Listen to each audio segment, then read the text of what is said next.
Halo semuanya, kembali lagi di www.bagaimanacarakerjamobil.vv.si.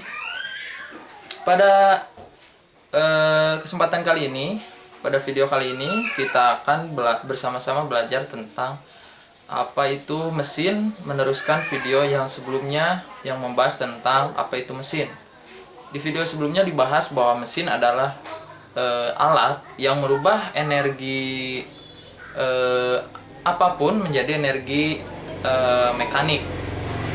Dan pada teknologi otomotif, mesin dalam mobil khususnya itu yang digunakan adalah motor bakar, dan pada mobil itu umumnya mesin bensin atau mesin diesel. Dan pada sekarang ini kita akan bersama-sama belajar tentang mesin atau engine dalam bahasa Inggrisnya, yakni tentang mesin bensin. Kita langsung saja belajar dari komponen, nama komponen, dan fungsinya. Kita langsung saja. Di sini telah tergambar komponen utama dari mesin mobil, mesin bensin, dan telah saya tulis pula nama dari komponen tersebut. Kita bahas tentang nama komponen dan fungsinya. Dari sini kita mulai dari atas. Dari sini ada komponen yang bernama fuel injector. Ini yang menginjeksikan bahan bakar untuk mencampur bahan bakar dan bensin untuk dapat dibakar di ruang bakar. Ini dimulai dari intake manifold atau bisa kita bilang saluran yang menyalurkan dari katup masuk atau saluran masuk ke ruang bakar. Nah, dari sini kita lihat ke sebelahnya ada komponen yang berbentuk nok, bernama camshaft. Ini yang berfungsi untuk menekan rocker arm untuk dapat menekan katup. Nah, sebelumnya kan kita tahu bahwa campuran udara dan bahan bakar yang masuk ke ruang bakar itu lewat intake manifold. Nah, di sini ada katup yang mengatur untuk mengizinkan campuran udara atau bahan bakar untuk masuk ke ruang bakar, dan ini diatur oleh katup. Dan katup terbuka oleh tekanan dari rocker arm, dan rocker arm tertekan oleh camshaft oleh putarannya. Nah, ini diatur sedemikian rupa agar timing dan atau waktu yang tepat untuk dapat menekan rocker arm dan menekan katup. Nah, katup ini setelah membuka dapat menutup kembali dengan sendirinya dengan adanya pegas katup atau valve spring. Nah, selanjutnya kita lihat di sini ada saluran buang yang dalam bahasa Inggris itu exhaust manifold. Ini yang menyalurkan hasil pembakaran atau sisa-sisa pembakaran dari silinder ke udara bebas. Dan selanjutnya ini ada busi pada mesin bensin yang fungsinya itu memercikan bunga api untuk dapat membakar campuran udara dan bahan bakar yang telah dikompresikan. Dan selanjutnya ada silinder yang berfungsi sebagai tempat untuk pembakaran pada mesin. Dan selanjutnya ini komponen utama, ada piston, dan ada connecting rod yang meneruskan gaya dari tekanan piston ke crankshaft. Nah, paduan piston, connecting rod, dan crankshaft ini untuk fungsinya itu merubah gerak translasi piston ke gerak rotasi crankshaft. Dan kita mulai saja pembahasan selanjutnya, yakni tentang siklus 4 langkah atau yang biasa kita kenal siklus 4 tak pada mesin bensin. Nah, pada langkah yang pertama itu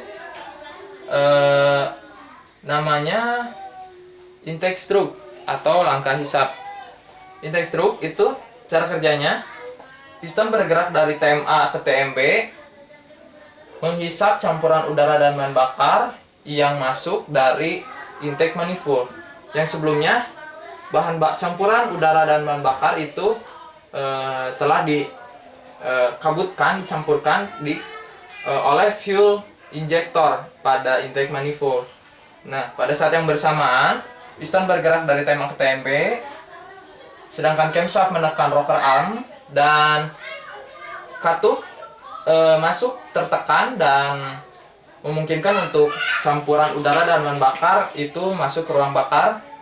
Jadi semacam ada kevakuman di silinder, jadi menghisap secara bersamaan, katup intake terbuka, piston bergerak dari TMA ke TMB. Maksud TMA dan TMB itu adalah TMA titik mati atas, di mana posisi piston maksimum posisi piston maksimum yang berada di atas, dan TMB posisi piston maksimum untuk dapat bergerak ke bawah. Nah, jadi dari posisi maksimum di atas hingga posisi maksimum di bawah menghisap. Dan selanjutnya langkah compression stroke itu langkah kompresi.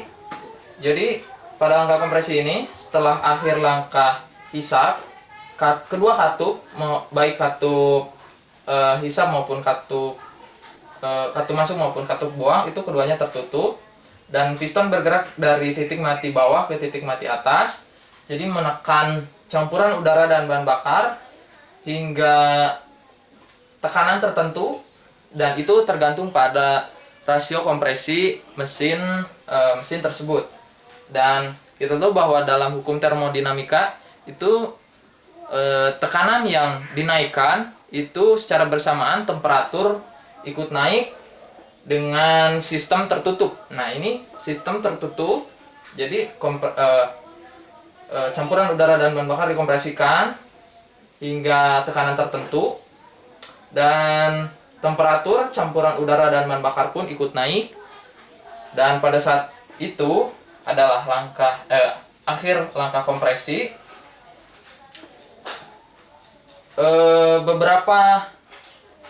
Beberapa detik sebelum akhir langkah kompresi, busi memercikan bunga api ke dalam ruang bakar, sehingga terjadilah semacam ledakan yang dapat mendorong piston dari TMA ke TMB. Jadi piston terdorong ke bawah lagi, dan inilah sumber tenaga dari mesin, yakni utamanya terletak pada langkah combustion stroke atau langkah usaha. Jadi piston bergerak dari TMA ke TMB akibat ledakan yang dihasilkan oleh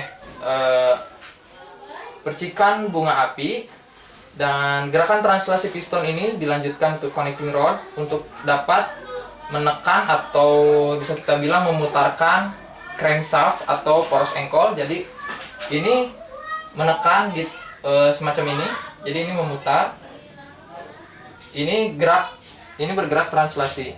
Dan yang terakhir itu exhaust stroke atau langkah buang, yakni pada akhir langkah usaha tadi, piston yang sudah berada di titik mati bawah itu bergerak kembali ke atas dari titik mati bawah ke titik mati atas untuk mendorong gas hasil pembakaran pada langkah usaha. Dan pada saat yang bersamaan, camshaft menekan rocker arm dan menekan katup buang hingga terbuka, dan saat yang bersamaan piston mendorong campuran udara dan campuran gas yang telah terbakar untuk keluar lewat exhaust manifold. Nah, itulah serangkaian dari siklus 4 langkah dari mesin bensin. Selanjutnya, hasil torsi yang dihasilkan oleh mesin itu dilanjutkan dari crankshaft, karena utamanya di sini kan berputar, dan dilanjutkan ke sini Jadi dari mesin dilanjutkan hasil torsi yang dihasilkan dari mesin dilanjutkan ke flywheel. Jadi crankshaft berputar dan dilanjutkan ke flywheel. Flywheel berfungsi untuk mempertahankan momentum dari putaran crankshaft, dan dari flywheel itu dilanjutkan ke coupling, atau dalam mobil transmisi otomatis itu digunakannya converter torsi, atau dalam bahasa Inggrisnya torque converter, dan dilanjutkan ke transmisi tergantung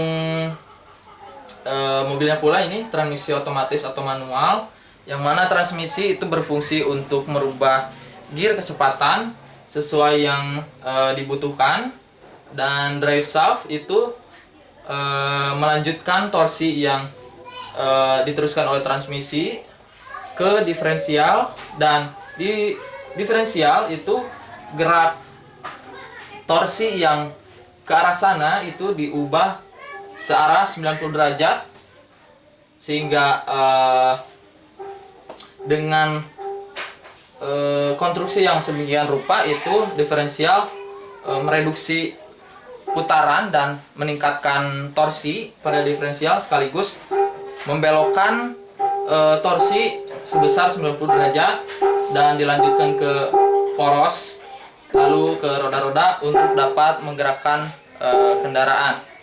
Nah, itulah penjelasan tentang mesin atau engine dalam bahasa Inggrisnya, khususnya ini dalam mesin bensin. Namun perlu diingat, ini merupakan dasar tentang motor mesin bensin, dan tidak jauh berbeda pada mesin diesel pun. Rangkaian penerusan torsi itu hampir sama seperti ini, namun pada konstruksi mesin agak sedikit berbeda dari mesin bensin. Namun pada siklusnya itu sama seperti motor mesin bensin. Nah, itulah penjelasan tentang mesin atau engine. Berikutnya ada pembahasan tentang mesin bensin versus mesin diesel, yang akan menjelaskan tentang mesin diesel yang dibandingkan dengan mesin bensin.